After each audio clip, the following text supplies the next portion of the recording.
donner de l'importance. Est-ce qu'il y a des questions déjà préparées? Ça va surgir. L'idée, si vous voulez, c'est d'être. On est quand même une fraternité, donc on essaie d'échanger ensemble, de réfléchir ensemble aussi sur notre vie chrétienne, sur la prière, sur notre situation dans le monde, etc. Enfin, je pense qu'il y a quand même pas mal de préoccupations, sans parler des enfants, parce que nous avons aussi, le samedi dernier, vraiment, on a une réunion spéciale avec les parents, ce qu'on appelle la permanence des parents, de temps en temps.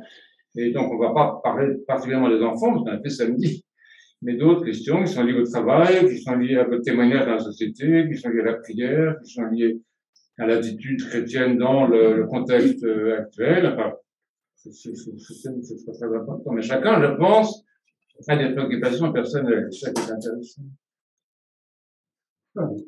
Merci le temps que mûrissent. Ah voilà, Tania, merci. Moi, j'avais une question sur le discernement.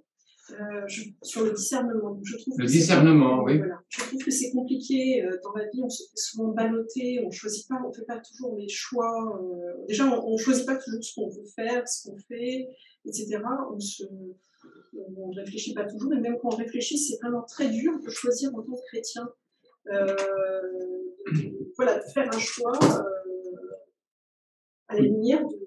Voilà, d'une manière générale, vous voulez dire. D'une manière générale. D'une manière générale. Alors ça, je pense que c'est très important. Et je pense que la première affirmation qu'on peut donner, c'est que le discernement, ce n'est pas humain. Ce n'est pas une qualité humaine qu'on acquiert en lisant des livres, en allant à l'école, ce qui est une très bonne chose par ailleurs. Non, le discernement, c'est quelque chose de très particulier, c'est ce qu'on appelle un charisme, un don, c'est un don du Saint-Esprit. Et le discernement, dont beaucoup de pères parlent de cela, on ne va pas être pédant à ce sujet-là, mais si vous avez l'occasion de lire certains pères anciens ou contemporains, bon, je sais pas, alors, pendant le carême, on lit beaucoup Saint Jean Climac, donc il parle du discernement comme d'un charisme exceptionnel, exceptionnellement important, et qui ne peut être remplacé par aucune qualité humaine. Donc, bon, une fois qu'il a dit ça, on est bien embêté. Mais bon, qu'est-ce qu'on fait maintenant? Ça veut dire que ça c'est très intéressant, votre question, je vous remercie, c'est super intéressant. Ça veut dire qu'un des buts, vous me dites si je parle trop fort, ça va? C'est bien là. Un des buts du carême, c'est justement ça. C'est justement d'acquérir le discernement en sachant que le carême de Pâques se prolonge jusqu'à la Pentecôte, que l'histoire ne s'arrête pas le matin de la résurrection, bien que ce soit un moment exceptionnel, que ça se continue encore pendant 50 jours jusqu'à la Pentecôte, et c'est vraiment dans la Pentecôte, dans la descente du Saint-Esprit, que tous les dons auxquels nous aspirons légitimement sont distribués parmi ceux qui croient. Ceux qui croient à la résurrection peuvent recevoir ces dons du Saint-Esprit et particulièrement le discernement. C'est pour ça que cet énorme effort qui dure 100 jours, en fait, si on compte véritablement, le carême de Pâques plus le temps de Pentecôte, c'est 2 fois 50. Moi, j'avais appris à l'école quand on était petit que 2 fois 50, ça fait 100. C'est toujours pareil. Donc, il y a 100 jours extraordinaires pour recevoir du Saint-Esprit ce dont nous avons besoin, et particulièrement le discernement. Donc, vous voyez, c'est vraiment, c'est un investissement considérable qui est lié à la prière, qui est lié au jeûne, qui est lié au fait qu'on applique les commandements de Dieu, qui est lié au fait qu'on écoute la parole de Dieu, qu'on écoute les prières. On écoute beaucoup dans l'Église. Et pour que ce discernement nous a donné. Et alors, le discernement, donc, effectivement, d'après ce que l'on remarque, il est donné de manière progressive. C'est-à-dire qu'il n'est pas donné en bloc le jour de la Pentecôte, mais il est souvent donné au cours du carême de Pâques ou au cours du carême de Pentecôte qui suit. On voit, il y a une évolution. Moi, je vois ça étant prêtre, parce que puisque vous venez les uns les autres, la plupart d'entre vous, vous venez vous confesser ici, je vois très bien comment progresse dans votre cœur, dans votre conscience, cette grâce du discernement. Alors, la première manifestation, je fais attention à ce que je dis, mais c'est très très important. La première Le premier signe du discernement, je crois que c'est de voir son péché. Ça, je pense pas me tromper en disant ça. Parce que personne ne peut voir son péché sans l'aide de Dieu. Ici, c'est pas son péché qui voit, c'est autre chose. C'est un état psychologique, c'est très bien, mais ça n'a aucun rapport. Mais le mystère du péché, c'est-à-dire le mystère de la séparation de Dieu, de la rupture de communion avec Dieu, de la difficulté aussi à retrouver son amour, sa connaissance et sa sagesse, ce mystère-là, il n'est rien de psychologique. C'est pas une tragédie, parce que moi aussi, le mot tragédie n'est pas chrétien, encore un mot dont on se débarrasse, mais c'est un drame dans l'histoire. Donc, le péché, c'est un drame, c'est une catastrophe, si vous voulez. C'est vraiment la désorganisation de tout, de la vie humaine, de la création, qui se manifeste par la guerre, par exemple. C'est ça, on est assez gâtés actuellement. Quand on voit ce qui se passe dans certains pays, pas seulement en Ukraine, mais en Birmanie, en Afrique. L'Ukraine n'a pas le monopole de la souffrance actuellement, je peux vous dire. Hein. Simplement, nos réseaux d'information se spécialisent là-dessus. Ils nous ont pas parlé du tsunami qui a lieu au Japon. Hein, personne n'entendait parler de ça, alors qu'il y a eu un tsunami terrible au Japon, plein de maisons qui ont été détruites, des gens noyés. Personne n'en a parlé. Parce qu'on est dans un monde dans lequel il se passe vraiment des choses horribles. Les gens souffrent beaucoup. Les gens souffrent beaucoup. Oui. Et cette souffrance, elle est liée au péché. C'est-à-dire qu'il y a des actions humaines, des comportements humains, des pensées humaines qui ont un impact cosmique. Ça, on le sait maintenant avec toute la réflexion écologique. On sait très bien que la destruction de la planète, c'est pas un accident. Pas un accident, c'est la folie humaine, la convoitise humaine, l'erreur humaine, enfin, etc. On voit très bien qu'il y a des péchés derrière ça et que la création elle-même supporte les conséquences du péché. Donc, discerner les péchés en soi, je parle pas des autres, mais en soi, voir en soi comme dans la prière de Saint Éphrem, l'esprit de domination, l'esprit de parole facile, c'est moi, l'esprit de négligence, la prière de Saint Éphrem parle de ça. Ça, c'est vraiment numéro un. Et c'est une expérience que nous faisons pendant le carême, puisque justement, dans la prière de Saint Éphrem, nous demandons à Dieu de nous montrer notre péché. Donne-moi de voir mes fautes. Nous disons ça à Dieu quand même, oui. C'est-à-dire que nous croyons profondément que voir ses fautes, c'est un mystère, c'est un don de Dieu, c'est un don de Dieu. C'est un don de Dieu. Voir ses fautes. Parce que nous pensons souvent avoir raison, parce que justement, en fonction de la culture qui est la nôtre, de l'éducation, du milieu social, du pays où nous habitons, nous avons des raisons de faire ceci ou de faire cela, mais qui sont des raisons qui sont purement sociologiques, nationales, culturelles, et qui ne sont pas forcément justes. Vous voyez. Donc c'est pour ça que nous disons à Dieu, donne-moi de voir mes fautes. C'est que Dieu qui peut me montrer à quel endroit je me trompe. Hein. Donc c'est très important. Alors c'est vrai que du coup c'est difficile, parce que la très grande majorité des personnes sur la Terre ne connaissent pas la prière, ou prient mais très peu. Donc si vous voulez, dans la mesure où il y a une corrélation entre la prière et le discernement, quand on voit l'état de la planète, on ne peut pas s'étonner complètement, vous voyez. Et dans un milieu plus restreint, le milieu familial, le milieu professionnel, le milieu paroissial, quand même, on est des chrétiens, on peut penser à ça, disons, et dire sérieusement à Dieu, chaque jour, donne-moi de voir mes fautes, en développant ça. Montre-moi où je me trompe, montre-moi mon péché, après vous développer, si vous voulez. Mais cette idée-là, donne-moi de voir mes fautes, ça c'est numéro un, c'est ça le premier discernement. Et c'est un motif de joie, celui ou celle qui voit ses péchés, et il remercie Dieu tout de suite, tout de suite, tout de suite. Parce que ça veut dire que Dieu lui montre son péché, non pas pour l'écraser ou le décourager, mais pour le faire évoluer, lui montrer la voie à suivre, lui montrer les choix qu'il a à faire pour s'adresser à sa liberté, en quelque sorte. Donc ça, c'est vraiment très important. C'est vraiment numéro un. Et donc, je pense une bonne partie des prières, toute la dimension, disons, de repentir dans l'Église, dans la liturgie, pendant le carême, se rapporte en fait à ça. Bien sûr, nous demandons à Dieu le pardon de nos péchés, c'est une chose, mais ça, ça vient un petit peu après. Mais avant cette demande-là, il y a donne-moi de voir mes fautes. C'est vraiment, vraiment important. Et donc, nous voyons que Dieu nous exauce il nous exauce de manière extraordinaire. C'est vraiment étonnant. Vous voyez,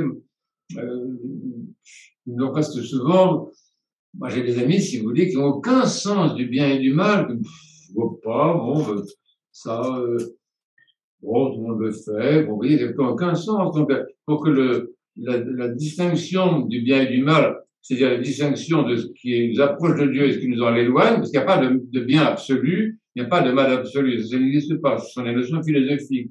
Et pour nous, les chrétiens, le bien, c'est ce qui est proche de Dieu, ce qui nous unit à Dieu, et ce qu'on appelle mal, c'est ce qui nous éloigne de lui. Et donc, ce discernement-là n'est pas si facile. Et c'est vraiment un don. Donc ça, c'est vraiment numéro un. Ensuite, effectivement, il y a d'autres, comment dire, degrés, si je peux dire, du discernement. Il y a un discernement qui est très important, qui est lié à en fait, à la foi. On voit ça dans l'évangile. C'est très intéressant. Des personnes qui sont, moi, je trouve ça magnifique, ça me bouleverse quand j'y pense. Il y a plusieurs personnages dans l'évangile qui, par la grâce du Saint-Esprit, ont discerné qui est Jésus. Donc ça, c'est quelque chose de sensationnel, parce que c'est pareil, c'est pas psychologique, c'est pas philosophique, rien ne peut servir humainement, culturellement, à répondre à la question qui est Jésus. On va répondre, mais c'est à un niveau tellement inintéressant qu'on n'en parle même pas. Mais répondre que Jésus, ce que dit cette femme dans l'évangile, tu es le Christ, le Fils du Dieu vivant. Nathanaël, tu es vraiment le Messie. Il y a 4, 5, 6 passages dans l'évangile où on a des personnages, beaucoup des femmes. Je dis pas ça pour vous faire plaisir, mesdames, enfin, faut reconnaître que les personnages très doués, du point de vue de la connaissance de Dieu, ont été très souvent dans l'évangile des femmes, la cananéenne, la samaritaine, les 2 filles, on s'appelle Marthe et Marie, les mirophores, donc il y a un camion absolument de saintes femmes dont nous voulons honorer notre église si nous construisons un jour une église, l'église des mirophores. Parce que il y a quelque chose dans l'évangile qui est très axé quand même sur la capacité de ces femmes, qui étaient souvent des femmes quelquefois marginales, quelquefois réprouvées, quelquefois pas très, donc des femmes très pauvres, des étrangères, comme la cananéenne, c'est une étrangère. Et donc, ces personnes-là ont montré le discernement. Donc, ça, c'est un deuxième point qui est très important. Discerner qui est Jésus-Christ, ça, c'est du discernement. Parce qu'aucun livre, aucune philosophie, aucune démonstration ne le fera. Et Saint Paul dit ça. Saint Paul dit, sans le Saint-Esprit, personne ne peut dire Jésus est Seigneur. Personne ne peut dire que Jésus est Dieu. Personne ne peut le reconnaître. Alors ça fait partie également du carême. Le carême de Pâques, surtout, qui est axé sur la préparation des catéchumènes au baptême, les catéchumènes adultes sont baptisés à Pâques ou samedi des Lazare, comme on l'avait fait ici, pardon, dans la période de Pâques. L'essentiel de ce qui peut arriver à un catéchumène, c'est pas seulement de voir ses péchés, on est d'accord là-dessus, mais c'est principalement d'avoir la révélation de qui est le Seigneur, qui est Jésus-Christ. Et vous savez très bien que c'est pas si simple. Moi, j'ai beaucoup d'amis qui croient pas. Alors, je leur demande qui est Jésus, c'est un surhomme, c'est un grand philosophe, c'est un prophète, c'est un copain, enfin, on a tout là-dedans, mais c'est quelqu'un de très bien, Jésus. Bon. Personne n'en dit de mal, hein. C'est la personnalité la plus populaire. Il y avait Jésus Superstar aussi, c'était comment il s'appelait, qui avait fait comment ça s'appelait ce metteur en scène, il avait fait un spectacle extraordinaire. Robert Hossein. Alors, Robert Hossein, c'était le grand chantre de Jésus Superstar, mais bon, pourquoi pas, si vous voulez, il n'y a pas de raison d'empêcher Jésus d'être superstar, moi je veux bien. Mais ça ne répond pas à la question qui est-il. Or, c'est la question que pose le Seigneur Jésus au début de l'Évangile.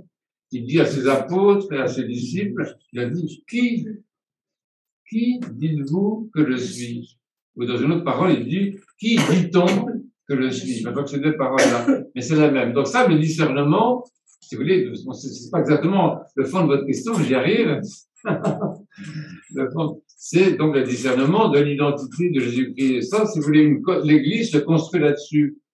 l'Église se construit sur le charisme du discernement qui fait que un certain nombre de personnes, d'hommes et de femmes en l'occurrence, reconnaissent en Jésus-Christ de Nazareth, etc., le Fils de Dieu, vrai homme, enfin, principalement ce qui est dit dans l'évangile de Saint Jean. C'est vraiment l'évangile de Saint Jean, celui qui est le plus clair du point de vue de l'identité de Jésus-Christ. Mais donc, c'est ça, être chrétien, avoir une paroisse, une famille chrétienne, un diocèse, ce qu'on veut, etc. C'est principalement ça, tout ce qui est dans l'évangile, la possibilité que nous avons de le reconnaître pour vrai, de l'accepter pour notre vie, ça, c'est un charisme du Saint-Esprit, c'est aussi le charisme du discernement, vous voyez. Donc, premièrement, discerner son péché, deuxièmement, discerner l'identité du Christ. Et ça, c'est très important parce qu'à partir de ça, notre vie va être un peu différente. Il y a qu'effectivement, si l'Esprit Saint, dans sa miséricorde, me donne la grâce de discerner l'identité de Jésus-Christ, de pouvoir le considérer comme Seigneur, comme Dieu, comme maître de ma vie, etc., mais c'est tout à fait autre chose. C'est pour ça que dans la prière de Saint-Éphrem, pour y revenir, on dit « Seigneur est maître de ma vie ». Donc, reconnaître Jésus pour Seigneur, je reconnais Jésus pour maître de la vie, ça change absolument tout. Parce que si c'est lui le Seigneur, avec le Père et le Saint-Esprit, mais enfin c'est lui le Seigneur fait homme, si vraiment le personnage qu'on voit dans l'Évangile, qui se promène dans les rues de Nazareth, de Capharnaüm, si c'est vraiment Dieu en personne qui est là, présent, celui qui a créé le ciel et la terre avec le Père et l'Esprit Saint, si c'est lui qui est là, historiquement, dans les rues de Capharnaüm, c'est quand même assez génial, eh bien notre vie est tout à fait autre. Parce que quand nous avons des difficultés, pas forcément des difficultés, il y a des joies aussi, mais des situations, disons, qui relèvent du discernement, eh bien, c'est dans l'évangile qu'on va chercher. C'est-à-dire voilà, Jésus est Seigneur, alors, qu'est-ce qu'il dit, qu'est-ce qu'il fait? Alors, on ouvre l'évangile, on cherche l'évangile, on lit l'évangile, les orthodoxes, quand même, malgré tout, lisent quand même l'évangile. En Russie, actuellement, c'est pas facile de parler de la Russie, mais on parle quand même. En Russie, il y a eu une tradition populaire qui est exprimée dans le pèlerin russe, qui est très intéressant. Et on voit dans les récits des pèlerins russes que les gens du peuple, les gens, dès qu'ils savaient un peu lire, ils lisaient l'évangile, ils lisaient la Bible, mais ils lisaient l'évangile. Donc cette référence, ça veut dire dans une maison chrétienne, il y a l'évangile. Quand on célèbre un mariage, qui intéresse tout le monde, on célèbre un mariage, il y a l'évangile au milieu. Quand on leur donne un évêque, il y a l'évangile au milieu. Quand on leur donne un prêtre, il y a l'évangile au milieu. Quand on célèbre la liturgie, on porte l'évangile tout le temps, on le montre, comme ça, on bénit avec. D'accord? C'est-à-dire qu'il y a cette centralité du Christ Seigneur. Et quand nous prions les uns pour les autres, dans la prière de louange, la prière de louange consiste principalement à attendre de Dieu, du Christ qui se révèle justement comme Seigneur.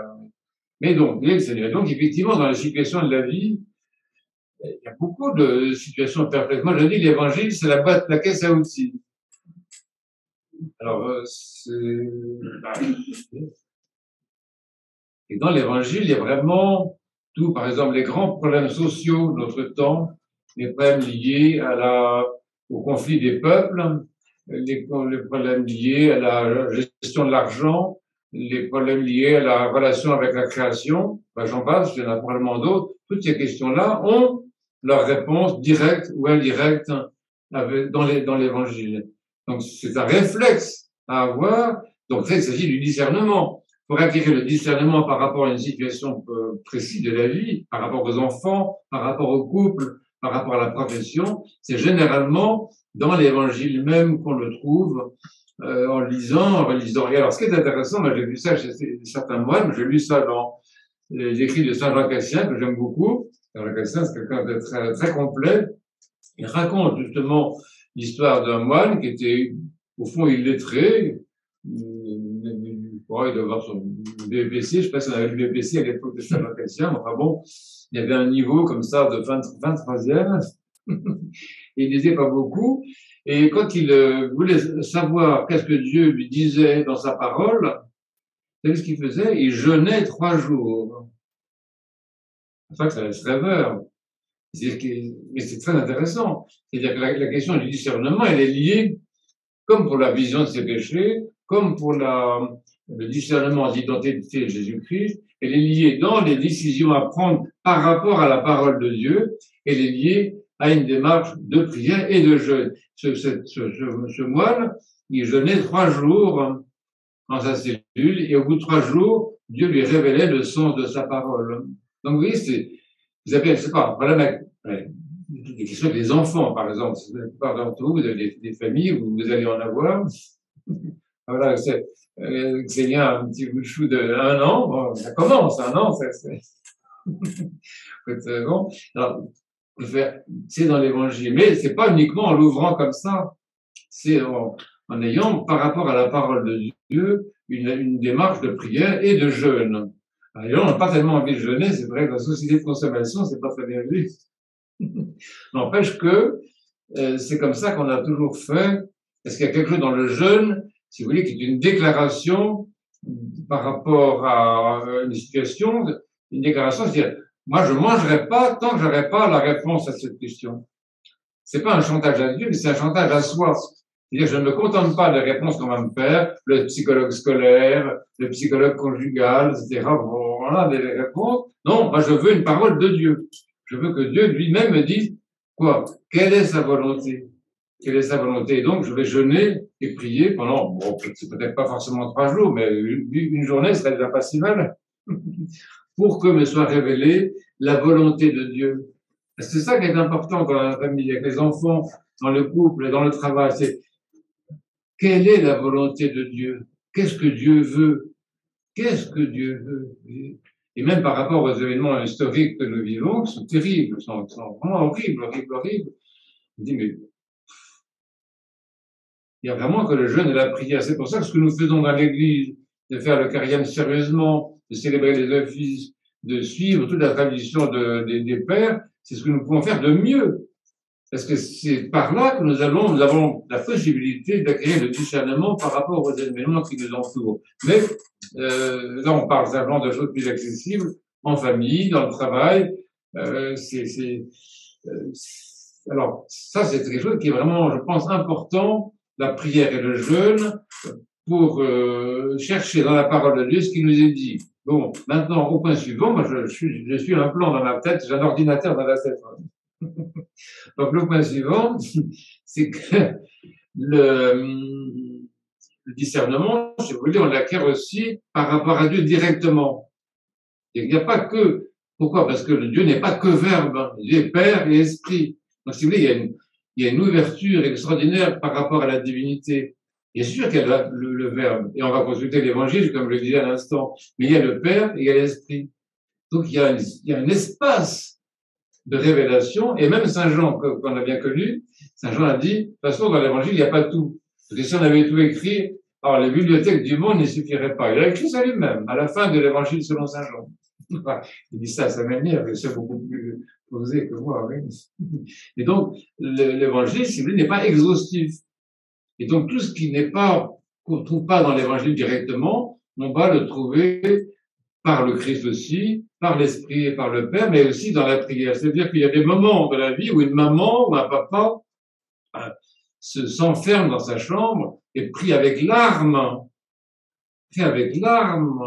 pour que la volonté de Dieu lui soit révélée concernant son enfant, son conjoint, ses voisins, ce qui le préoccupe, ses préoccupations. Et nous savons, on voit ça dans la Bible, c'est très fréquent, les gens qui ont supplié Dieu pendant quelquefois longtemps, alors c'est 3 jours, ça peut être 1 semaine, ça peut être 15 jours, pour avoir le discernement, justement, du choix à faire dans telle ou telle situation. Pourquoi? Parce que justement, ce qui caractérise l'être humain, c'est la liberté. Qui dit liberté dit choix. Et pour savoir donc effectivement comment choisir, que choisir pour être agréable à Dieu, c'est-à-dire que choisir pour que notre vie se développe suivant le projet que Dieu a sur elle, il faut exercer notre liberté. Mais la liberté, ça ne s'exerce pas comme ça. Ça s'exerce justement avec ce que Dieu nous dit pour elle. Alors ça s'applique dans beaucoup de domaines, les choix, pas des choix politiques. On voit dans la vie de Saint Serge de Radonège, que, je sais plus qui était les chefs politiques à l'époque, ils allaient trouver cet ancien pour avoir le discernement, savoir s'ils devaient livrer bataille ou ne pas livrer bataille. C'est quand même intéressant. C'est qu'il y a quand même une époque où il y a des gens suffisamment évolués pour aller consulter les saints avant de prendre des décisions aussi graves que de faire la guerre. C'est longtemps, probablement, à l'époque. Bon, alors ça me permet de passer au point suivant. C'est vrai. Le point suivant, c'est pour avoir le discernement sur une situation, on consulte des personnes. On consulte des personnes, on consulte des saints, on consulte des pères spirituels, entre guillemets, on consulte son évêque, on consulte les gens expérimentés qu'on peut avoir autour de soi, les hommes et les femmes. Là c'est tout genre confondu. On n'est pas, comment dire, sectaire. On n'est pas sexiste dans l'Église, oui. Les dons du Saint-Esprit sont donnés de manière universelle. Donc, il peut très bien y avoir, parmi nous, dans une paroisse, dans l'Église, une personne que personne n'a remarqué, mais qui a une expérience, et je vais aller trouver cette personne en disant, écoute, j'ai tel problème, qu'est-ce que tu me dis? Et la personne, généralement, ça marche pas comme ça, parce que la personne me dit, écoute, je sais pas, dans 3 jours, reviens, je te dirai. Bon, encore assez bon. Parce qu'il n'y a pas de, les saints, si vous voulez, fonctionnent comme ça. Ils fonctionnent par le Saint-Esprit, ils fonctionnent pas par des réflexes psychologiques.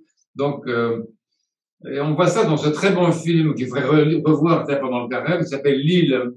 Alors les gens vont voir ce père Anatole qui est absolument, qui est magnifique. Et ils attendent, ils font la queue près de sa petite cabane. Mais le père Anatole, soit il n'est pas là, soit il faut attendre. Les gens attendent, les gens passent la nuit. Des gens qui dorment là, sur place, 1 jour, 2 jours, 2 nuits, 3 nuits, en attendant que le père Anatole sorte parce qu'il n'a pas eu la réponse.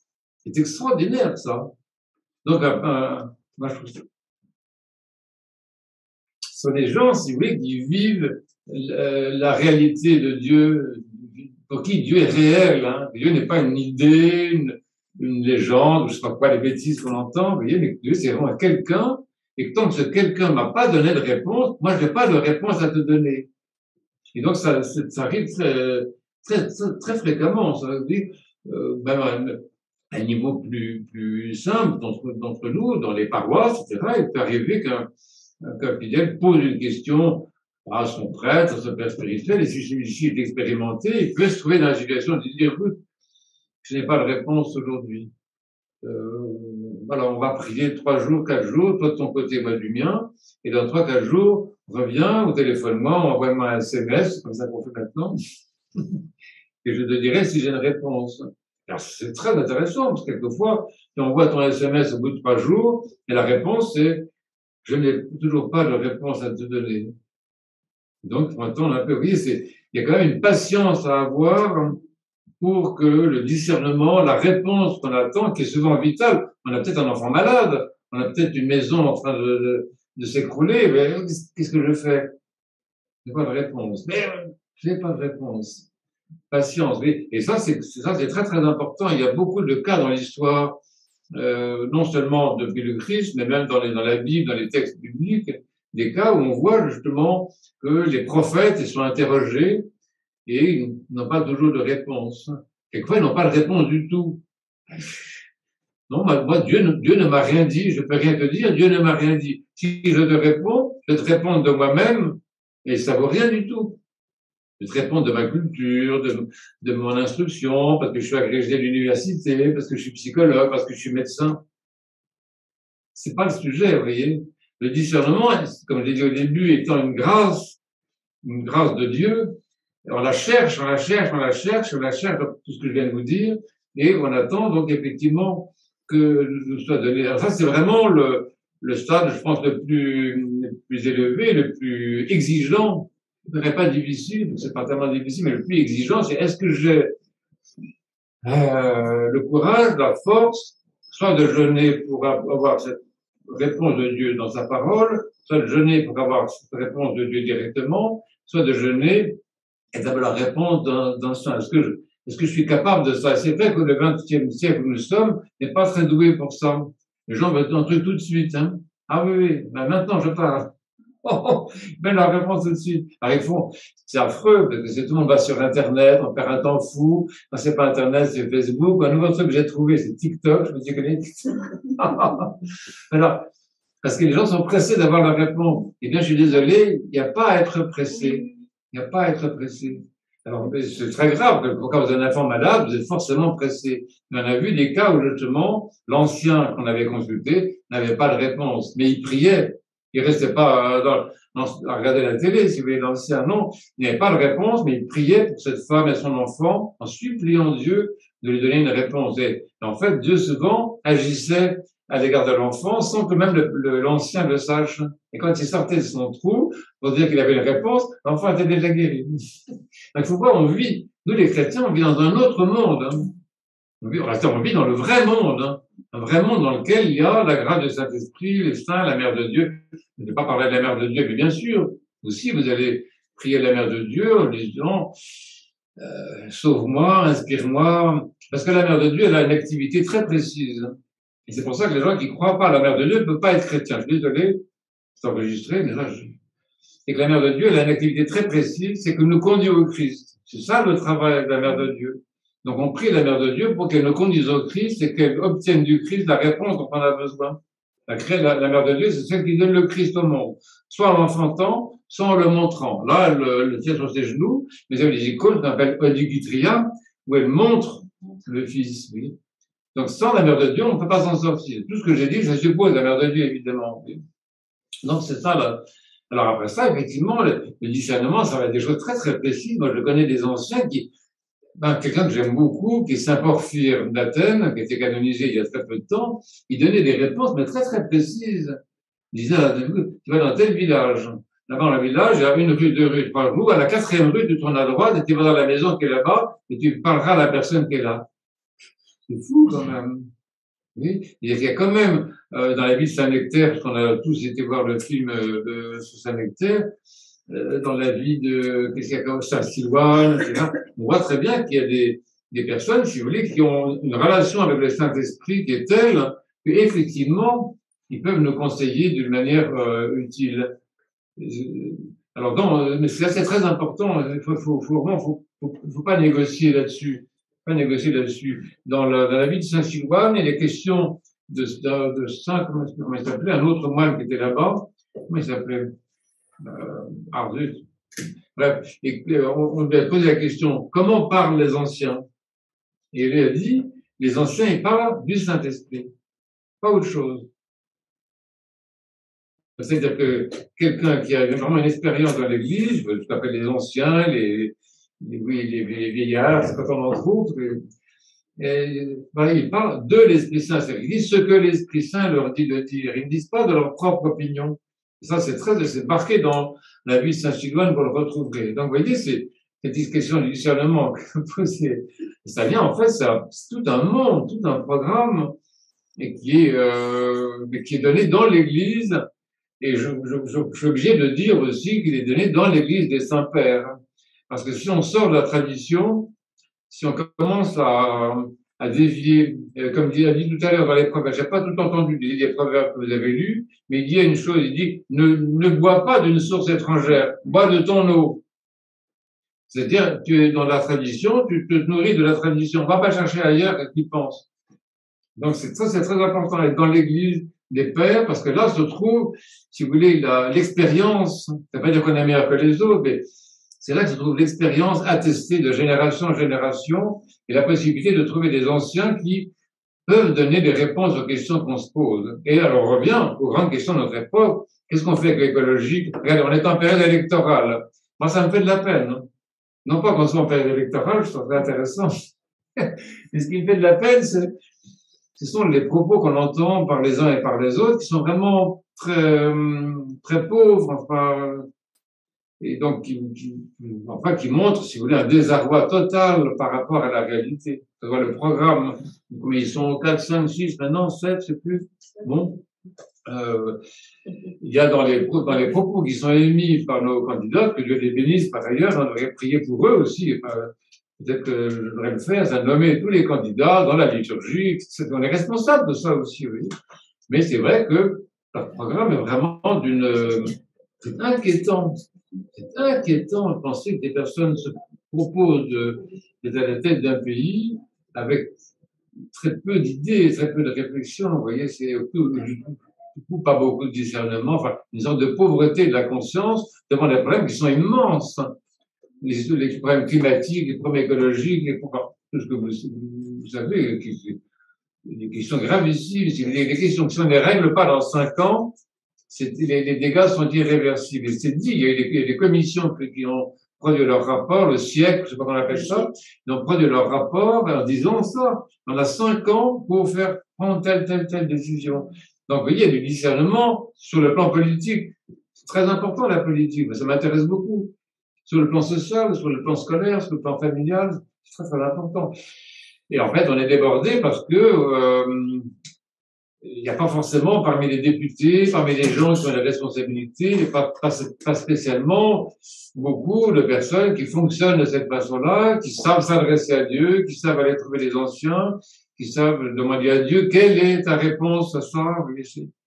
Alors nous, c'est vrai que nous prions beaucoup pour le monde pour cette raison-là, pour que le discernement soit donné à nos chefs, à ceux qui nous gouvernent, et que non seulement le discernement leur soit donné, mais leur soit donné également la volonté de le faire. Parce que c'est peut-être ma conclusion sur le sujet, c'est qu'une fois qu'il y a le discernement, je dis, oh bon, moi c'est pas ça que je voulais faire du tout. Bon, alors, tu dis là, tu as la liberté d'obéir ou de ne pas obéir. Ça existe, hein. Personnes qui ont eu la réponse et qui ont fait autre chose parce que ça les arrangeait pas. Oui. Donc, ils ont consommé beaucoup de temps à jeûner, à prier, à déranger les uns les autres, à lire l'évangile, etc. Quand ils arrivent au but, si c'est ça que tu me proposes, ça m'intéresse pas. Parce qu'on garde la liberté jusqu'au bout. Et c'est vrai que de façon ultime, une fois qu'on a tout discerné, ce n'est plus de l'ordre du discernement, c'est de l'ordre de la volonté. C'est de l'ordre de la volonté, c'est de l'ordre de l'obéissance. Ça, c'est un peu autre chose. Vous voyez, c'est plus le discernement. Le discernement, c'est avant, auparavant. Et après le discernement, il y a l'obéissance et la volonté. Alors, bon, après ça, on va prendre des cas précis. Hein, il y a des tas de choses qui se posent avec les enfants. Comment est-ce qu'on doit habiller les filles? Est-ce qu'on les laisser avoir des cheveux longs? Est-ce qu'il faut les laisser porter des boucles d'oreilles à 3 ans? Est-ce qu'il faut les mettre dans des écoles mixtes? Est-ce qu'il faut les mettre dans des écoles privées? Ce sont des questions de discernement, vous voyez. Et alors, actuellement, dans notre église orthodoxe, c'est vrai que il faut reconnaître que le carré de la paternité s'est un petit peu raréfié. Moi, j'ai connu l'église, qui est notre église, l'église roumaine. Je suis près de l'église roumaine depuis bientôt 50 ans. J'ai connu dans l'église roumaine des anciens, des gens qui étaient nés donc au début du siècle. Et moi, quand je les ai connus, ils avaient 80, 85, 90 ans quelquefois. Et des personnes qui avaient vraiment un discernement, qui étaient passés par la prison, qui étaient passés par l'expérience de la vie très difficile, et qui avaient vraiment une expérience de la vie, l'expérience de la prière. On pouvait leur poser des questions et avoir des réponses relativement adaptés à notre besoin. Et cette génération, ils sont presque tous morts dans les années 93. Tout cet âge d'or, j'appelle ça l'âge d'or de la théologie roumaine. Ils sont presque tous partis. Donc les prêtres qu'on a maintenant, les moines ou les hiéromanes qu'on a maintenant sont assez jeunes, n'ont pas forcément expérience. Vous voyez, je pense qu'il y en a un petit peu, l'impression que j'ai, je connais un petit peu on demande de paternité spirituelle. Même en France, on avait Père Placide pendant longtemps. Un Père Placide est décédé. Qu'est-ce qu'on fait? On a eu Saint Sophrone de nouveau, Père Sophronie en Angleterre, c'était extraordinaire. Il est décédé. Qu'est-ce qu'on fait? Maître Pays d'Antoine à Londres, il est décédé. Qu'est-ce qu'on fait? Vous voyez, ça c'est un peu la difficulté à laquelle on est confronté dans l'Église orthodoxe. Alors du coup, la tentation, c'est d'aller appliquer les bouquins à la lettre, et ça, c'est pas l'orthodoxie, ça. L'orthodoxie, c'est un monde très, très, très charismatique. En fait, vraiment, l'Esprit Saint agit tout le temps pour répondre aux hommes ce qui est la volonté du Père. Bon, ça, on devrait peut-être prier aussi pour ça, pour que Dieu donne, renouvelle la grâce de la paternité dans dans son église. Oui, même, regardez au niveau, c'est pas, je veux pas être négatif, mais c'est pour constater, si vous voulez, même au niveau de l'épiscopat, dans l'ensemble, on a presque partout des bons évêques, sûrement, mais bon, sont des administrateurs, ils gèrent bien, etc., mais la plupart d'entre eux n'ont même pas le temps de nous recevoir. Même les prêtres, on essaie de voir les évêques pour avoir une réponse, on n'arrive pas à les voir, mais ils sont pris par autre chose. Alors que l'évêque pourrait être, justement, le père qui donne les réponses, parce que les réponses, c'est du pain. Alors le père, c'est celui qui donne qui fractionne le pain, il donne le pain à ses enfants. Donc c'est vrai que c'est le rôle des évêques, c'est le rôle des prêtres. Beaucoup d'entre nous vont en ligne écouter par exemple Père Ephrem de Batopédie. Bon, ça c'est vrai que c'est pas mal d'avoir cet homme-là qui est très bon, qui est très sage, qui est assez. Il y a quand même, vous voyez, Père Zacharie en Angleterre, je crois qu'il parle tous les dimanches soirs. Donc c'est un ancien maintenant. Moi je l'ai connu. Il était tout jeune quand on l'a connu, mais très, très ancien. Mais c'est un homme qui a beaucoup d'expérience, qui est très bon. Donc voilà, on arrive à en trouver. Père Ephrem, Père Zacharie, ça je ne sais plus trop. Enfin, en Roumanie, je pense que vous avez des pères aussi, mais ça c'est vraiment une question importante. Hein. Vous trouvez des personnes qui disent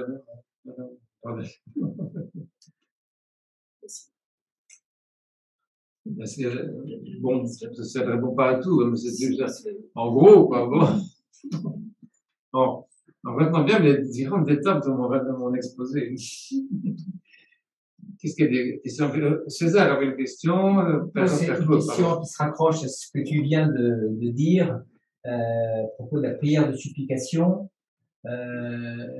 D'un côté, bon, c'est la question de l'investissement, de se jeter dans la prière ou au pied de la croix, mais c'est aussi des situations comme celles qu'on peut connaître les uns les autres en ce moment, des charges d'émotions qui peuvent nous dépasser et qui sont pas faciles à convertir en prière en fait. C'est-à-dire que j'ai l'impression que soit, enfin, je parle peut-être trop de mon propre chef, mais une situation de prière sympathique et bon, voilà, habituelle, éventuellement même des supplications, mais bon, il se passe pas grand-chose, ou alors dans des situations où on est submergé en fait. Et je pense probablement à des mères de famille qui ont des enfants qui souffrent, par exemple, une mère qui a un enfant qui est dans des états difficiles. Convertir en prière l'émotion et l'épreuve, qui est pas forcément pour soi-même ou pour ses proches, mais des choses qui semblent des grandes questions, quoi. On ne va pas éviter le sujet de la guerre actuelle, mais choses où le sentiment d'impuissance et d'absolue sécurité que des gens souffrent atrocement d'une manière ou d'une autre, et de trouver sa place, le discernement justement, c'est-à-dire ne pas laisser faire seulement je dirais une émotion qui est-ce que c'est que du psychologique, est-ce que c'est que de l'affectif, est-ce que c'est que de la relation humaine, mais j'allais dire un gros mot, mais comment profiter en fait, tu vois, comment profiter, comment grandir à travers si tu veux, des épreuves, même sans autant la question de la peur des conséquences, etc. Mettons ça de côté, mais juste la situation telle qu'elle est. Et quelle est la part est-ce que dans l'émotion, est-ce que dans l'émotion, je cherche un autre mot, mais le fait d'être dépassé par une situation, est-ce que si on prie un peu, est-ce que c'est déjà une prière en soi? C'est très intéressant que vous dites. Je crois que plusieurs personnes sont confrontées à ça. Vous voyez un petit peu le débat. On a parlé aussi avec d'autres. C'est que, dans le contexte actuel, on va dire, hein, on peut être soit bouleversé d'émotions, pleurer toutes les larmes de son corps parce qu'on a vu ça sur l'image. Et on peut aussi être complètement indifférent, complètement endurci pour se protéger, par exemple. Et en fait, on va chercher l'attitude du Christ. L'attitude du Christ, c'est quand même la compassion. Et la compassion, ça va aussi avec l'impuissance. l'acceptation de l'impuissance, l'acceptation d'être dépassé, l'acceptation de ne pas tout comprendre, l'acceptation de ne pas avoir les réponses, de ne pas avoir les solutions. Et on n'a que la compassion, c'est-à-dire la possibilité de prier, mais effectivement de prier avec larmes. Faire attention, éliminer complètement comment dire, la part du cœur dans la prière, c'est vraiment une erreur très très importante, hein, parce que le cœur a une perception profonde de la réalité, mais effectivement, ce que ressent le cœur ne doit pas non plus déborder, ne doit pas envahir, ne doit pas noyer en quelque sorte toute la conscience.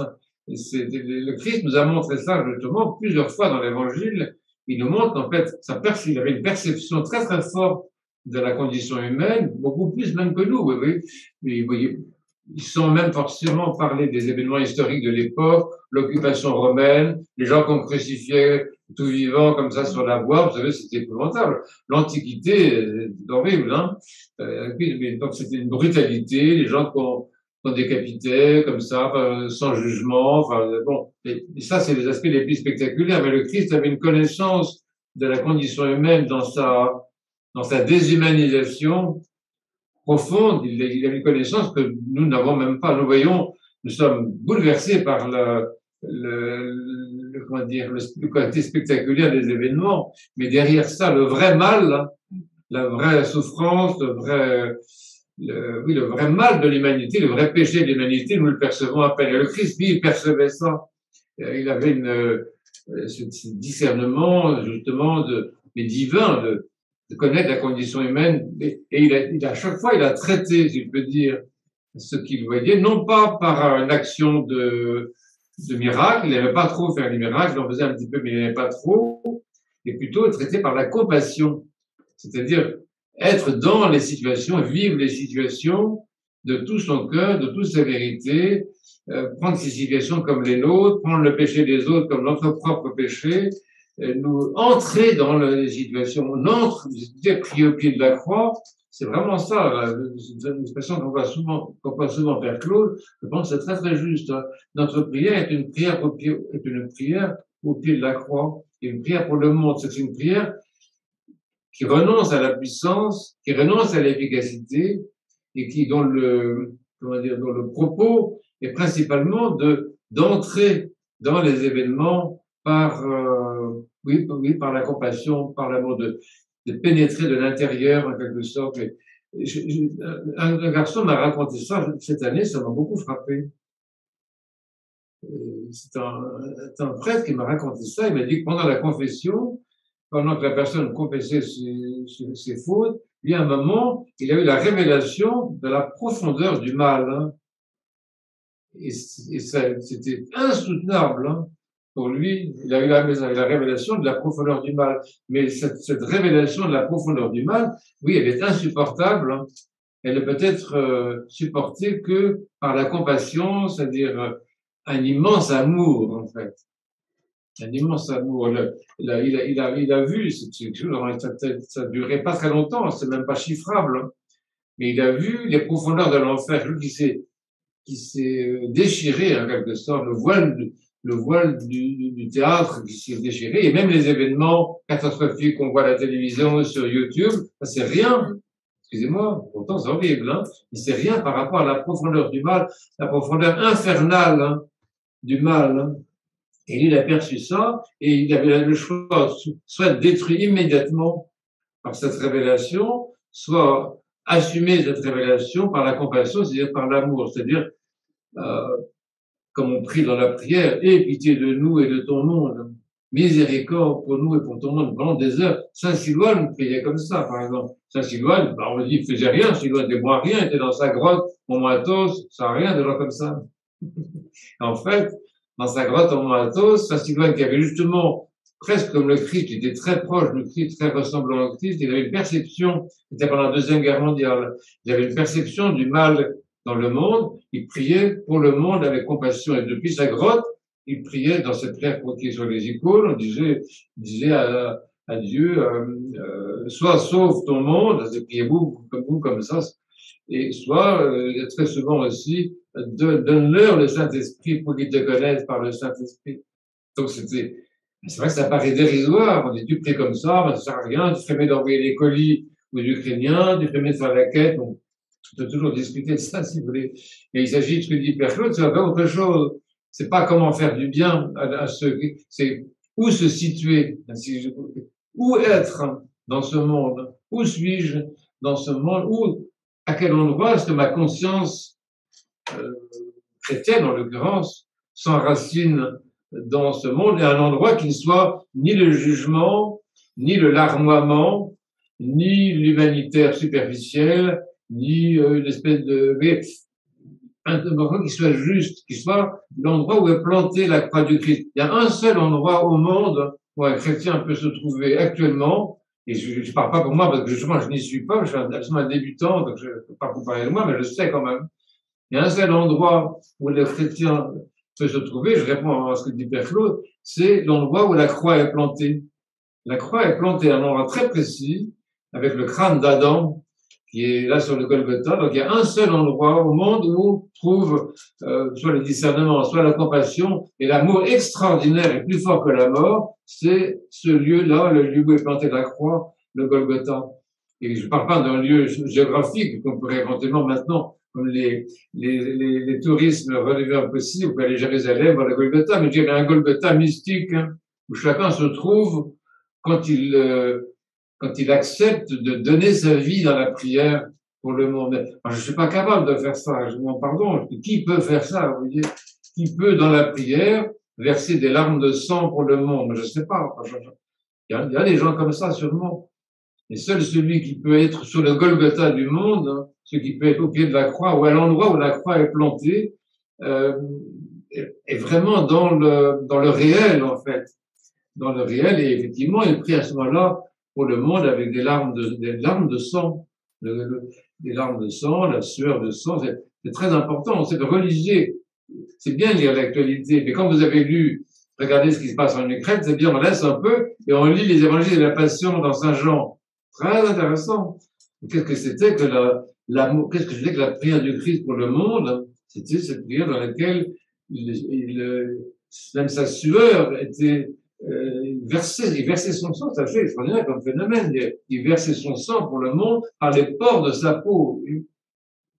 Ça, c'est, quand on pense à ça, personne ne nous parle de ça. Personne, aucun chrétien, même, je dirais, ne nous parle de ça. Actuellement, parce qu'on entend à droite et à gauche, personne ne nous parle de cette prière, de sang et de larmes pour le monde, qui est la seule façon, qui est la seule voie de victoire, en fait. C'est par cette voie-là que le Christ est entré dans la résurrection. Évidemment, si on croit à ça, on ne croit pas, mais bon, si on ne croit pas à la résurrection, on va à autre chose. Il y a un café qui est ouvert en face, quoi. Et si on admet, si on croit tous, si on vit dans l'église, on suit le Christ, on voit qu'il a été à l'endroit où il devait être. Et c'est ça, à l'endroit où il devait être, et d'où il pouvait entrer dans la mort et dans la vie, entrer dans la résurrection. Donc, c'est pour ça qu'il y a des gens qui entrent dans les monastères, qui entrent. Il y a un film très intéressant qui avait été fait, le film sur André Roublev, l'iconographe. Et alors c'est pareil, à l'époque du XIVe siècle en Russie, c'est épouvantable. Les invasions des Mongols, etc. Les gens sont massacrés, les maisons brûlées, les villages entiers qui sont passés. Ça, la condition humaine, c'est assez horrible quand même. Et ce garçon qui est un garçon qui est là, qui se trouve, il est jeune, il voit ça, et dans sa conscience, il comprend que la seule façon qu'il peut assumer l'horreur de ce monde, c'est en entrant dans le repentir. En entrant dans le repentir pour le monde, c'est-à-dire donner sa vie pour le monde, se convertir pour le monde, monter sur la croix pour le monde. Et donc, tout le film s'organise autour de ça. Et à la fin du film, effectivement, ce garçon peint, décrit les icônes, il peint un monde de lumière. Vous avez vu ce film, même pour le moment. Il est en noir et blanc tout le temps. Et tout d'un coup, il passe à la couleur. Et on a ces splendides icônes en couleur qu'on connaît, les icônes de André Roublev. Mais il est arrivé à cette vision du monde transfiguré que en passant quand même par la croix. Mais la croix, c'est profond, vous voyez, c'est pas seulement faire le signe de la croix, C'est effrayant, en fait, la croix. Effrayant, parce que c'est la rencontre avec les sources mêmes du mal. Et très peu, on parle de ça dans une paroisse, je sais pas, mais en même temps, ce sont les questions qui se posent. Il y a des prêtres comme ça qui ont ces questions-là. Et qu'est-ce que c'est que la liturgie? Est-ce que quand on sait la liturgie, ça devrait être ça? La liturgie eucharistique, c'est le sacrifice non sanglant qui est offert justement pour le salut du monde. Et on me dit, qu'est-ce que vous avez comme réponse au problème de l'Ukraine? Ma réponse, on célèbre la liturgie. Oh, ça sert à quoi? Si, justement, c'est là que se réalise le grand mystère de victoire sur le mal, sur la méchanceté, sur la bêtise. Oui. Et c'est là que s'élabore aussi une humanité nouvelle, qu'on essaie de former dans les paroisses, dans les familles, une humanité nouvelle, une humanité qui ne juge pas, une humanité qui ne fait pas la guerre, une humanité qui ne détruit pas, une humanité inoffensive. Produire une humanité inoffensive, qui ne détruit pas la création, qui ne détruit pas les autres. Une humanité inoffensive. C'est ça le but de l'Église. Produire des saints. Produire des saints, des gens innocents. Et ça, c'est ça qu'on fait dans l'Église. C'est ça qu'on a des paroisses. C'est offrir le sacrifice non sanglant qui est le grand Golgotha du monde, et par cela produire effectivement cette humanité sainte et inoffensive qui seule peut être utile au monde. Des gens qui vont faire que du bien autour d'eux, qui vont être que au service des autres, qui jamais penseront à eux-mêmes, n'auront que la souffrance d'autrui, l'amour du prochain, l'amour du prochain, l'amour du prochain. C'est ça qui va aider le monde, vous voyez.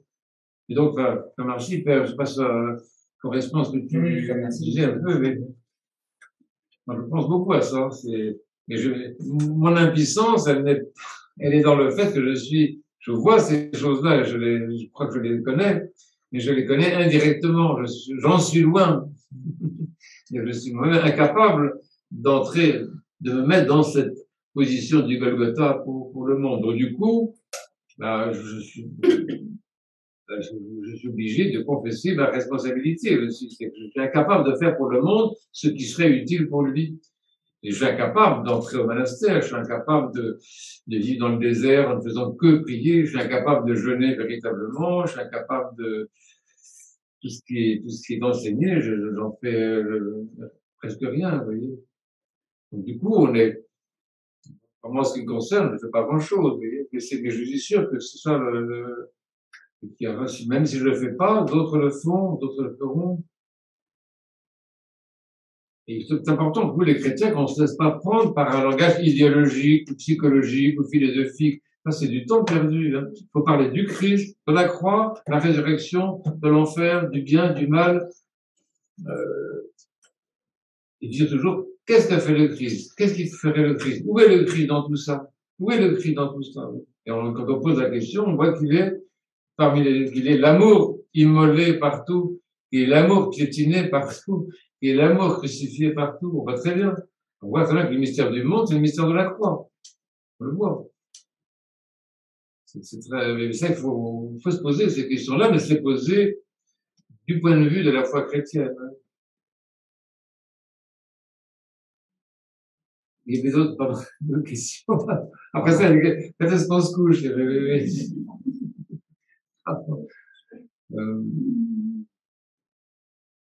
Oui. Et en fait, moi, je me pose beaucoup la question de comment garder la joie, parce que j'ai du mal à garder la joie dans ce monde, et du coup, j'arrête pas de penser à ma vie avec le Christ, et je me dis, mais si déjà là, j'ai du mal à garder cette joie, qu'est-ce que je vais faire quand je vais être avec le Christ devant moi? Je vais être contente 1 ou 2 jours. Puis après, je vais m'habituer à lui, je vais même plus pouvoir me réjouir. Enfin, je sais pas. Si, c'est une question très importante. Très importante, cette question-là, parce qu'en fait, il faut se méfier des pièges du malin. Vous savez que dans notre Père, on dit aussi, délivre-nous du malin. Donc, c'est pas quoi qu'il dit, hein.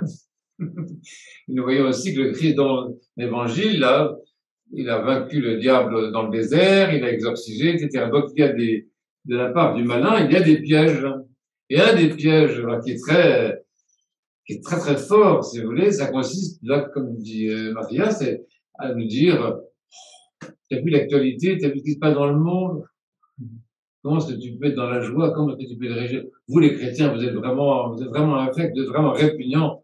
Vous êtes là à vous réjouir alors que le monde est là à souffrir. Donc, cette manière de nous culpabiliser, c'est complètement faux comme problématique, mais n'empêche, c'est très réel. Moi, je connais des personnes, comme ça, qui ne s'autorisent absolument pas à se réjouir sous prétexte que le monde souffre. C'est vrai que ça dépend d'une certaine logique. Pourquoi pas, on pourrait se dire ça. Comment est-ce que je peux être heureux quand il y a des enfants qu'on martyrise? Comment est-ce que oui, mais ça, c'est un premier degré. Ça, c'est vraiment diabolique. En fait, nous répondons à ça, justement, en disant que la joie que nous vivons du Christ, c'est pas du tout la joie de ce monde. Ça n'a aucun rapport. Donc, la première chose qu'on répond à Monsieur Satan, c'est de dire, attendez, on parle pas de la même chose, Monsieur le diable, hein. On parle pas de la même chose du tout. Parce qu'effectivement, si on regarde l'actualité, si on regarde ce qui se passe dans le monde, si on regarde Facebook, TikTok, je sais pas quoi, moi, il n'y a pas de motif de joie en particulier. Enfin, il y en a que je dirais. Mais donc, principalement, c'est vrai que ce n'est pas dans le monde tel qu'il est, même s'il était sans guerre d'ailleurs, même s'il était en paix, c'est pas là-dedans qu'on va trouver la joie. Parce que en ce qui concerne la paix, le Christ l'a bien dit, c'est ma paix que je vous donne, c'est pas la paix du monde. Donc, même chose pour la joie. C'est la joie du Christ qu'on cherche, c'est pas la joie du monde. Donc, qu'est-ce que c'est que cette histoire? Mais c'est justement la joie qui procède de la victoire sur la mort dans un cœur croyant. Chaque fois qu'un homme se repent de ses péchés, il entre dans la joie. Donc c'est vrai que pour nous c'est très important. Le carême, c'est une période très très importante. C'est une période d'acquisition de la joie. Et une période d'acquisition de la joie, pas en mettant la mort à mort. Et mettre la mort à mort, c'est justement tuer en nous ce qui nous tue. Et qu'est-ce qui nous tue? C'est le péché, justement. Donc cette mise à mort de la mort, chaque chrétien le fait, et comme il le fait par le repentir, et le faisant, il trouve la joie, et il trouve une joie qui n'est pas de ce monde, une joie qui est impérissable, une joie qui est de l'éternité, une joie qui vient de Dieu directement, une joie qui transcende toutes les souffrances humaines, une joie qui console tout, une joie qui est sans mesure et qui n'est mesurée par rien, limitée par rien, inexplicable, inaccessible d'un certain côté, et comme elle ne vient pas de nous, elle vient de Dieu, elle nous illumine, elle nous réchauffe, elle nous éclaire, elle part de l'autel comme ça, comme une lumière, vous voyez, mais nous n'y sommes pour rien pratiquement. Notre travail, c'est de d'accueillir cette joie et d'en vivre. Et c'est très important parce que cette joie est une victoire. Moi, j'ai vu ça. Grâce à Dieu, je commence à avoir, j'avais traduit, je l'ai pas vu vraiment, mais j'ai traduit. C'était l'histoire des gens j'ai raconté cette histoire à certains d'entre vous, pardon.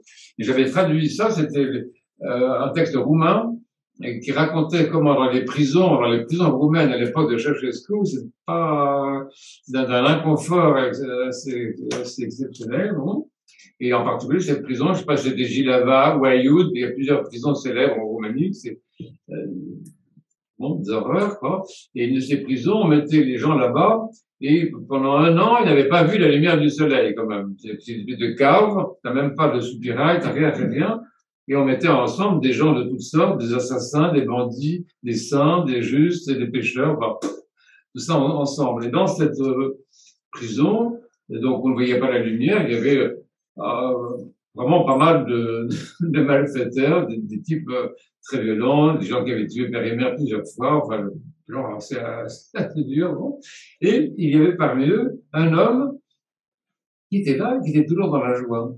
Il disait des choses souriants, il disait bonjour à ses camarades de tôle, et il leur disait, toujours, c'est très très curieux quand même. Il était vraiment en enfer, dans l'enfer de la prison. La prison, c'est pas le communisme c'est beaucoup mieux que ça, c'était de sous-produits, du bolchevisme, des choses vraiment terribles. Les gens étaient soumis à une déshumanisation quotidienne. C'est ça la grande astuce de la prison, c'est de déshumaniser les gens sans les tuer. Non, mais on les réduit. Et donc, dans cet enfer, il y avait cet homme qui était toujours dans la joie. Alors, ça a fini par énerver ses camarades de tôle, qui ont dit, mais tu es toujours dans la joie. Enfin, il reprochait sa joie. Et bien, effectivement, il dit, pourquoi est-ce que dans la joie? T'as vu où on est pas le grossier, mais dans une situation horrible. Bon.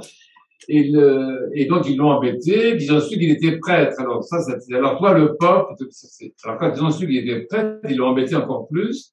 Ils l'ont persécuté autant qu'ils pouvaient, en lui demandant compte de sa joie. C'est ça qui va nous arriver, vous voyez.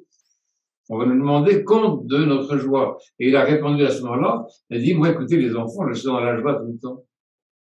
Et pourquoi? Parce que je pense à ma femme, à mes enfants, qui sont dehors, et qui voient le soleil. Quand je pense à ça.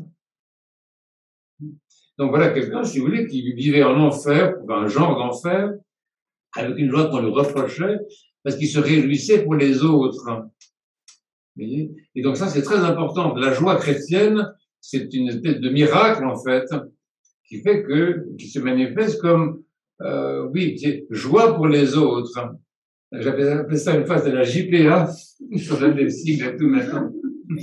À la JPA, c'est ça, c'est la joie pour les autres. On se réjouit pour les saints, on se réjouit pour les anges, et alors justement, je reviens à ce que je dit tout à l'heure, on se réjouit pour tous les artisans du bien qui se manifestent dans le monde. Parce qu'effectivement, dans le monde actuellement, avec les problèmes qu'il y a, on nous parle de l'Ukraine, mais il y a bien d'autres choses sur la Terre en même temps, c'est triste à dire, mais vous avez un dévouement, vous avez une gentillesse, vous avez un don de soi, vous avez une générosité, vous avez une manifestation d'humanité qui est absolument extraordinaire, qui est magnifique, magnifique, magnifique, magnifique, magnifique. Et donc, il y a tous les jours à rendre grâce à Dieu, à se réjouir pour cette manifestation d'humanité et d'amour qui se fait dans le monde à la faveur de ou à cause des circonstances absolument horribles. Mais c'est assez étonnant, ça, qu'il y a des circonstances horribles comme ça qui se vivent actuellement. Ça, c'est pas comment dire, ça stimule aussi en l'être humain des ressources d'humanité, des ressources de bonté qui sont vraiment extraordinaires. Donc notre joie, elle est aussi celle-là. Rendons grâce pour tous les artisans de bien qu'il y a dans ce monde. Il y en a des quantités, mais tous les artisans de paix, tous les artisans de joie, tous les artisans d'humanité, tous ceux, les gens qui donnent leur vie, les gens qui vivent en France, des Ukrainiens qui vivent en France, ils sont retournés dans leur pays pour vivre avec les leurs. Donc il y a des motifs de joie, mais même s'il n'y avait pas de motif de joie, ce qui est au fond relativement secondaire, il y aurait un peu d'amour de la joie en elle-même, parce que la joie en elle-même est une victoire. Celui qui garde la joie du Christ en enfer, par exemple, il a quand même gagné, il participe à cette victoire. Et bon, c'est très important, ça. Les chrétiens n'ont pas de jour donné un très bon exemple. Beaucoup de chrétiens qui sont pas tellement drôles, un peu pincés, le christianisme n'est pas toujours très exemplaire. Et c'est dommage parce que normalement, un chrétien se manifeste justement par cette joie qui est dans le fond la joie de la résurrection. Et c'est pour ça que dans l'Église orthodoxe, qui est vraiment une Église très sainte, tous les dimanches de carême, on fête la résurrection. C'est-à-dire que la joie est à l'honneur, tout le temps. Vous voyez, c'est quelque chose qui est transcendant. Je ne sais pas si vous connaissez le mot, quelque chose qui est transcendant. C'est une notion un peu philosophique, mais transcendant, c'est pas quelque chose qui est plus grand que quelque chose d'autre. Ça, c'est quelque chose qui est supérieur, ça. Et transcendant, c'est quelque chose qui est sans comparaison avec quoi que ce soit d'autre, sans référence à quoi que ce soit d'autre, et sans autre cause que lui-même, sans aucune cause dans quoi que ce soit d'autre autour de lui. Par exemple, Dieu est transcendant, c'est-à-dire qu'il est absolument indépendant, absolument autonome, absolument indéterminé et inconditionné. Et la joie, cette joie charismatique, cette joie du Saint-Esprit qui est vécue par les saints, c'est une joie en fait sans cause. Bien sûr, ce prêtre que je vous disais, il était dans la joie parce qu'il pensait à sa femme et à ses enfants. Mais je pense que c'était plus fort que ça, vous voyez. C'est quelqu'un qui vivait dans l'enfer des prisons, il vivait une joie qui était la joie du Christ. Mais j'ai mis sur le site un très beau texte aussi, des gens qui se sont convertis en prison comme ça, parce qu'ils ont rencontré dans leur situation horrible, ils ont rencontré une personne qui était dans la joie, et j'ai compris dans la joie, moi je suis chrétien, le Christ est ressuscité. Si.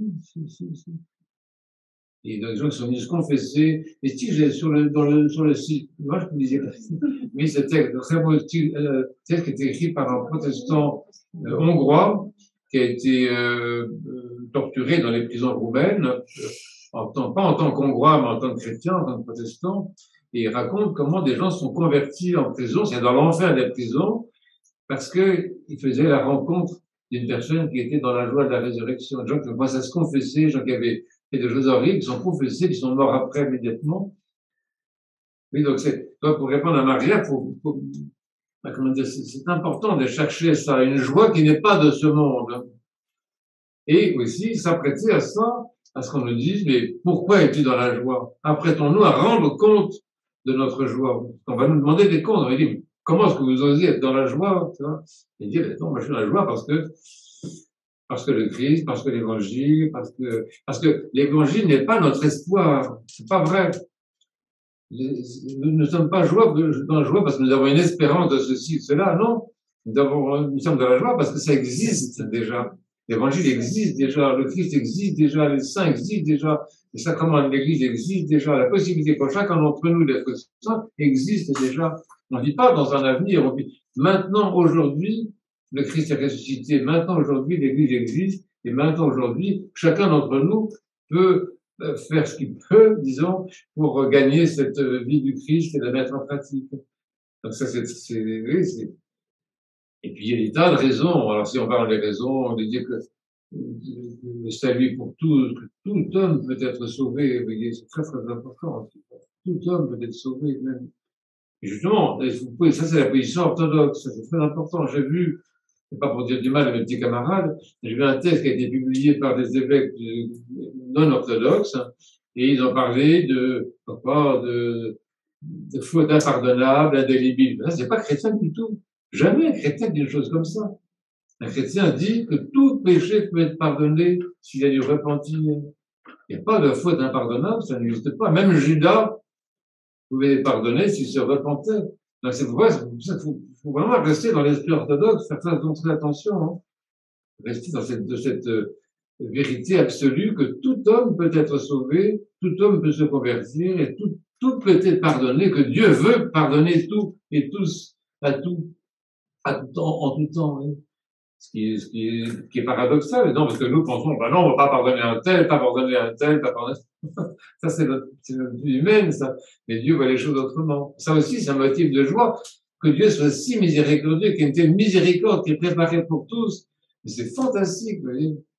Quelle consolation, quelle joie. Alors, là, pour le moment, c'est vrai qu'on est débordé par l'actualité, on a l'impression et faut pas oublier ça, vous voyez. C'est le temps. Il y a une grande miséricorde qui est préparée pour tout cela, y compris pour les bourreaux, y compris pour les tortionnaires, y compris pour les fous qui prennent des décisions horribles. Mais une miséricorde est préparée pour eux. C'est pour ça qu'on prie pour la conversion, nous prions pour nos chefs, on nomme certaines personnalités contemporaines, on a nommé parmi les malades, on ne sait pas où les mettre, il faut quand même prier pour eux.